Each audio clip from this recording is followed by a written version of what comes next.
नमस्कार दोस्तों, मैं आपकी दोस्त प्रीति अपने चैनल प्रीति वुमन में आप सभी दर्शकों का दोबारा से स्वागत करती हूँ। स्पेशली उन सभी दर्शकों का जो कि मेरे चैनल में पहली बार आए हैं, तो अगेन वेलकम। सो गाइस, मैं आपको बता देना चाहती हूँ कि अगर आप पेरेंट्स तो आपको ये वीडियो 100% देखनी चाहिए, और अगर नहीं भी है तो तब भी देखिए यार, बहुत अच्छी बात है, यकीन मानिए। आप सुनिए। आई नो आपको पता होंगी, बट कहते हैं ना कि हमें बहुत कुछ पता होती है लेकिन हम अप्लाई नहीं करते, अपने लाइफ में हम फॉलो नहीं करते। So guys, without this time मैं अपने पॉइंट पे आ जाती हूँ। ओके, देखिए पेरेंट्स, अगर हमारे घर में बच्चे हैं, छोटे बड़े कैसे भी बच्चे हैं, पर कई दफ़ा होता है ना कि हम उनके सामने कोई भी कैसे भी बात करते रहते हैं, चिल्ला चिल्ला के बात करते हैं, आपस में लड़ाई झगड़ा करते हैं। जैसे कि हमारे आपस में झगड़ा हो गया, भी हस्बैंड वाइफ ने कुछ बात को लेकर हो गया, तो बस हम बच्चे के सामने शुरू जाते। तो कोशिश कीजिए, आपका बहुत बड़ा भूकंप आ गया हो वो अलग मैटर है, फिर भी आप अपने बच्चों के सामने मत सॉल्व कीजिए। अपने बच्चों को साइड वाले कमरे में सेपरेट रूम रख दीजिए, तो उनको कहीं कुछ समय के लिए बाहर कर दीजिए। कोशिश कीजिए प्लीज़ यार, अपने बच्चों को उनके सामने मत ये हंगामा क्रिएट कीजिए। कि कई बार ना आपको लगता है कि यार ठीक है, हम तो झगड़ा कर रहे हैं, उसको कुछ भी नहीं असर है, लेकिन नहीं, आपके सामने बच्चा नहीं बोलता लेकिन बच्चे के दिमाग पर बहुत गहरा असर होता है। यस। आप दूसरी चीजें कि आप कितना भी हो ना, कुछ लोगों के घर में मैंने देखा बहुत चिल्ला चिल्ला के बात, जोर जोर से बात करते। आई नो यार, ठीक है, लेकिन इतनी जोर जोर से और साथ में गाली गाली दे दे के बात करते। मैंने देखा यार कई ऐसे घर में कि अब मैं तो दे नहीं सकती लेकिन अगर आप भी विलेज से भी लोग, मैं सारे लोगों नहीं बोलती, लेकिन कुछ लोगों के घर में क्या, बात बात में गाली, हर बात में गाली। आपको लगता है गाली मजेदार, ओके, लेकिन एक बात इमेजिन कीजिए, अगर आपका बच्चा भी बात बात में गाली निकालेगा तो आपको कैसे फीलिंग आएगी? अच्छी हो ना। इसीलिए कहते हैं आप प्लीज गाली को अवॉइड कीजिए, अगर आपकी भी आदत ये है तो। ओके।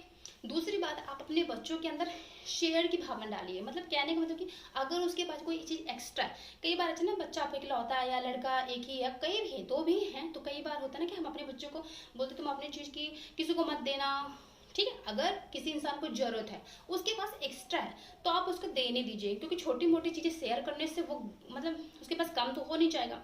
आप उसको बीच बीच में ऐसी जगह लेके जाइए जहाँ जरूरतमंद लोग रहते हैं, जिनका कोई नहीं है, जिनको रियल में मतलब जरूरत होती है, उनके पैर नहीं होते, उनके हाथ नहीं होते, उनके बदन पे कपड़े नहीं होते, तो आप अपने बच्चों को उस जगह पे जरूर, डेली नहीं बोल रही हूँ, पर कभी कभी तो ले जा सकते हैं, और आप भी जाइए। ओके। दूसरी बात है, अपने, मुझे जो सबसे अच्छी लगती, अपने लाइफ की सबसे अच्छी चीज वो लगती है, वो है डिसिप्लिन। यस। अगर आप में ही डिसिप्लिन नहीं है तो आप अपने बच्चों में कैसे देंगे? सोचिए, आज आपको लग रहा है आपका बच्चा चलो छोटा है, 5 साल 10, मतलब 5 से 10 साल तक एक बार चल जाता है, लेकिन यकीन मानिए जैसे बच्चा धीरे धीरे बड़ा होता है, अगर आपने उससे ये डिसिप्लिन सिखाई नहीं है, लाइक वो सो रहा है 7 बजे, 8 बजे, 9 बजे, 10 बजे, यार यकीन मानिए मैंने कोई भी बच्चे को तो 12 बजे तक सोते देखा है। 12 बजे, यस। 1 बजे, 2 बजे बहुत बड़ी बात है यार, ठीक है। उन बच्चों की बात अलग होती है जो बच्चे रात में जग के मेहनत करते। कई अलग अलग टाइप के भी लोग होते हैं, जो लोग, कुछ लोग होते हैं कि वो सुबह नहीं उठ पाते हैं, वो रात में मेहनत कर लेते हैं, ठीक है। तो आप उनकी बात छोड़ दीजिए, उनसे आप कंपेयर मत कीजिए। लेकिन अगर बच्चा आपका रात में भी मेहनत नहीं करता और आप उसकी बहुत गंदी आदत है, वो सो रहा है, तो यकीन मानिए समय रहते ही आप सुधार लीजिए, क्योंकि बच्चा अगर इस एज में नहीं सुधरा तो आने वाले समय में बहुत मुश्किल है। और यकीन मानिए, पता है क्यों होता? क्योंकि आपने उसे सिखाया ही नहीं है। कई बार होता है ना, घर की जो गृहिणियां होती, काम करने वाले होते हैं, वो तो उठ जाती है, कहीं उनको तो काम करना है टाइम टाइम पे, भाई उनको तो समय पे खाना नहीं बना तो भी उसमें उनको प्रवचन सुनना है, समय पे काम नहीं, कोई आ गया उसमें प्रवचन सुनना, मतलब कहने के मतलब उनको तो प्रवचन रहता है, तो भाई वो तो उठेंगी। बाकी जो घर के और भी मेंबर्स हैं वो घोड़े बेच के ऐसा सोते हैं, तो जब वो सोएंगे तो उनका बच्चा तो सोएगा ही, ठीक है। तो कहने का मतलब यार, डिसिप्लिन मेंटेन करो। मतलब डिसिप्लिन कितनी अच्छी चीज़ है यार। मतलब बहुत लेट है, चलो ठीक है, बहुत ज़्यादा आलसी टाइप से लोग हो, सो मस्त ले, कम से कम 7 बजे तक। यार 7 बजे बहुत होता है, 7 बजे आप उठ के जो भी आपका है वो आपकी मर्जी करते रहो, ठीक है। कहने का मतलब यार, डिसिप्लिन मेंटेन करो। अदरवाइज आपको आज अच्छा लग रहा होगा, लेकिन आने वाले समय में आपके बच्चे अगर ऐसा करेगा तो वो बहुत बुरा लगे। ओके। दूसरी चीज, बच्चों में मैनर्स सिखाओ। कई बार बच्चों को हम कुछ सिखाते नहीं है, मतलब हम ऐसे ही हैं, हमको बोलने का तरीका हमें नहीं है। हम दूसरों से, जैसे हमारे सामने कोई छोटा सा बच्चा आ गया, तू तू मतलब कहने में हम खुद तू वाले हैं, तो हम बच्चे को क्या सिखाएंगे? प्लीज़ अपने बच्चों को मैनर्स सिखाइए। लाइक अगर किसी बच्चे ने उसके पास छोटी सी हेल्प की तो थैंक यू यार, सॉरी यार, मतलब कहने का मतलब ये चीज़ें मतलब उसके अंदर होनी चाहिए यार। मतलब रूडली मत बनाइए, है ना? कि आप सोच रहे हो कि नहीं नहीं मैं तो बहुत अच्छा हूँ, मैं स्ट्रिक्ट हूँ। स्ट्रिक्ट होना अलग चीज़ है, ठीक है? अपने बच्चों को यार उसके अंदर एक फीलिंग रखिए, ये बहुत अच्छी चीज़ है, ये मैनर्स है, ठीक है? आपको ये बच्चों को जरूर सिखाना चाहिए। दूसरी बात है, और आप अपने बच्चों के फ्रेंड्स को जरूर जानिए। कई पेरेंट्स ऐसे होते हैं ना, उनको पता ही नहीं होता उनका बच्चा किससे मिलता है, किसके साथ जाता है, ठीक है? उनका बच्चा किसी के साथ भी जा रहा है, हो सकता है वो बच्चा चोरी या गलत काम या गाली गलौज कुछ भी ऐसे गलत काम करता है, तो वो चीज़ ना आपके बच्चों में भी आएगी। मैं ये नहीं कहती कि आएगी ही, अगर आप अपने बच्चों पर ध्यान रखेंगी, उस पर ध्यान देती रहेंगी तो वो चीज़ नहीं होगा। लेकिन कई दफ़ा ना कि आपको पता ही नहीं होता कि आपके बच्चे का दोस्त कौन है, उस टाइम पर यकीन मानिए कि आपका बच्चे के बिगड़ने के चांसेस बहुत ज़्यादा हैं। दूसरी बात है कि आप अपने बच्चों को टाइम दीजिए।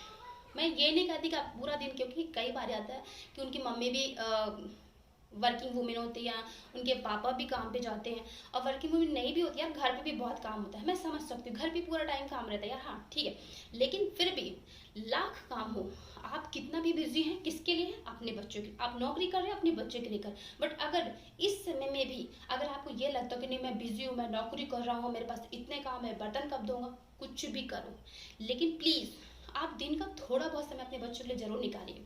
और ऐसा टाइम नहीं कि अब इधर मोबाइल, हाँ बोल, हाँ क्या है, वो आपको रिपोर्ट कार्ड दिखा रहा है, आप देख रहे हैं मोबाइल में बातें कर, ऐसा नहीं यार। अगर आपका बच्चा कोई प्रॉब्लम शेयर कर रहा, कोई रिपोर्ट कार्ड, लाइक आपको रिपोर्ट कार्ड दिखा रहा है, या आपको कुछ उसके साथ कुछ ऐसी बातें हो गई, अच्छी बात बता रहा है चाहे बुरी बात, कैसी भी बात बता रहा, तो आपको अपने बच्चे पर ध्यान से सुनना है ना? ये नहीं कि आपने मोबाइल में लेके बिजी हैं और बच्चे हाँ भी बोल बोल बोल, ठीक है? ऐसे नहीं, आपको पूरा ध्यान से सुनना है ताकि उसको लगे कि आप उसमें इंटरेस्टेड है। नहीं तो धीरे धीरे वो आपको खुद कोई बात नहीं बताएगा, है ना? और भी बातें, जैसे आप अपने बच्चों पर विश्वास कीजिए। कई पेरेंट्स विश्वास ही नहीं करते।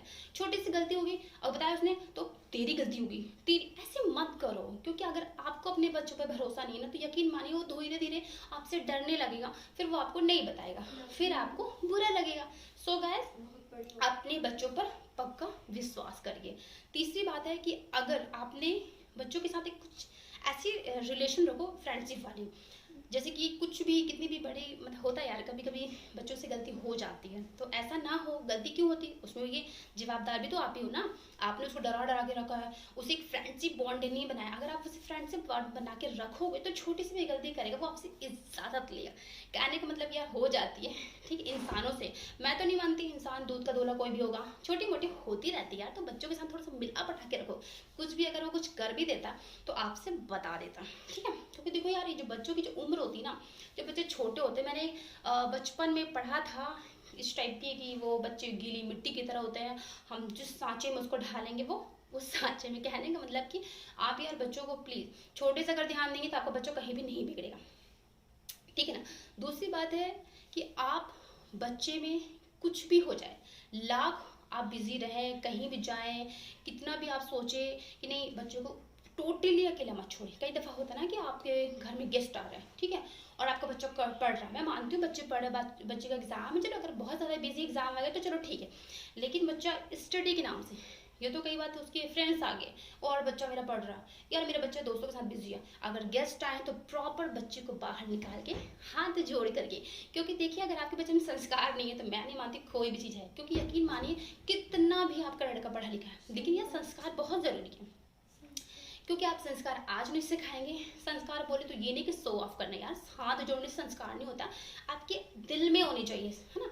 अगर आप दिल से आप रिस्पेक्ट नहीं करना सिखाओगे तो आपकी भी आगे नहीं करेगा रिस्पेक्ट, ठीक है? तो पहली बात आप उसका दूसरों का रिस्पेक्ट, आपके घर में कोई आता तो प्रॉपर उसे पानी दे, उसे हाथ जोड़ के नमस्ते करे, उनको मतलब अच्छे से वेलफेयर दे, है ना? कहने का मतलब कितना भी बिजी हो, थोड़ा मोड़ा अगर आप उसे इन्वॉल्व करेंगे, उसको घर के सदस्यों के बारे में, जैसे आपके घर में कोई बड़े बुजुर्ग आ गए, चाचा नाना जो भी कोई सदस्य अगर आपके घर में आते हैं, तो ये नहीं कि आपका बच्चा उनसे मिल नहीं रहा, बातें नहीं कर रहा, अलग अलग चुप चुप है, मोबाइल में हमेशा रहता है, तो कहने का मतलब कि आप टोटली उसको ऐसा मत बनाइए। और कुछ बातें मुझे जो खटाती, हाँ जी एक बात और, अगर आप कहीं जाते हैं, मैं ये नहीं कहती अपने बच्चों को कोई चीज़ की कमी रखिए, अपने बच्चों को भरपूर अगर आपके पास है तो उनको खुश रखिए, उनको दीजिए, लेकिन मुंह से निकलते कभी मत कीजिए, कभी नहीं। जैसे आप कहीं जा रहे हो वॉक पे, आपका बच्चा सिर्फ एक जिद पे जा रहा हो, एक ब्लैक, जैसे छोटे ब्लैकमेल करने लगते बच्चे, मम्मा मुझे खिलाओ तभी मैं जाऊंगा, कहने के बाद अगर ब्लैकमेल करे तो प्लीज, मैं नहीं कहते गुस्सा मत करिए, गुस्सा तो आती है यार, बट प्लीज आप उनको प्यार से समझाइए, दिस इज बैड हैबिट, ठीक है। आप उसको हर चीज़ दिलाइए, लेकिन तुरंत नहीं। अगर वो बार बार कोई चीज़ की जिद करे, तुरंत दिलाएंगे ना, यकीन मानिए वो उसकी आदत बन जाएगी, फिर वो सोचेगा नहीं नहीं मैं थोड़ा सा ऐसे जिद करूंगा मम्मा मुझे दे देंगी। मैं एक एग्जाम्पल देती हूँ, मैंने एक दो बच्चों को ऐसे देखा है, लाइक यहाँ से गाड़ी निकल गई आइसक्रीम वाली, वो बच्चे रोड में ऐसा ड्रामा यार, इस इतनी बुरी तरीके से लेट गए हैं और चिल्ला चिल्ला के, मतलब इसकी में बच्चे की गलती नहीं है, इसमें आपकी गलती है। मतलब प्यार से बच्चों को थोड़ा सा अंदर ले जा करके, क्या भैया ऐसा नहीं करने का, उसको खिलाओ पिलाओ, मतलब कई दफ़ा मैं नहीं कहती, बुरा मत मानना कि आप उसे नहीं खिलाते इसलिए वैसा कर, ऐसा कुछ नहीं है। ऐसे तो बहुत से लोग हैं जो खा खा के उनका पेट ऐसे निकला रहता है, वही बच्चे ज़्यादा करते हैं। कहने का मतलब जितना आप बच्चे को खिलाते हो ना, यकीन मानिए अगर आप पेरेंट्स हैं तो आपने ऑब्जर्व किया होगा कि आप जितना अपने बच्चों को खिलाते हो वो बच्चा उतना ही, लेकिन हाँ खिलाओ पिलाओ अपनी जगह है, लेकिन एक सिंपल सा भाई डिसिप्लिन, प्यार से कि भाई देख मैं तुझे सब कुछ खिलाऊंगा, लेकिन रोड में या फिर कुछ चीज़ देखो तुरंत, मतलब ये वो मत करना कि नहीं नहीं मुझे चाहिए, जिद करे तो आप तुरंत मत दीजिए। सॉरी। आप कहने का मतलब है अपने बच्चों को टाइम टाइम पे समझाते रहें कि बेटा मैं आपको सारी चीज़ें ला के दूंगी, लेकिन सबके सामने जिद मत करना, चिल्लाना मत, लड़ाई मत करना कि नहीं नहीं मुझे तुरंत चाहिए। Sorry friend. आशा करती हूँ फ्रेंड्स आपको ये कुछ पॉइंट्स अच्छे लगे होंगे। मिलती हूँ मैं आपसे नेक्स्ट वीडियो पे, तब तक के रखिए अपना ख्याल। Thank you so much.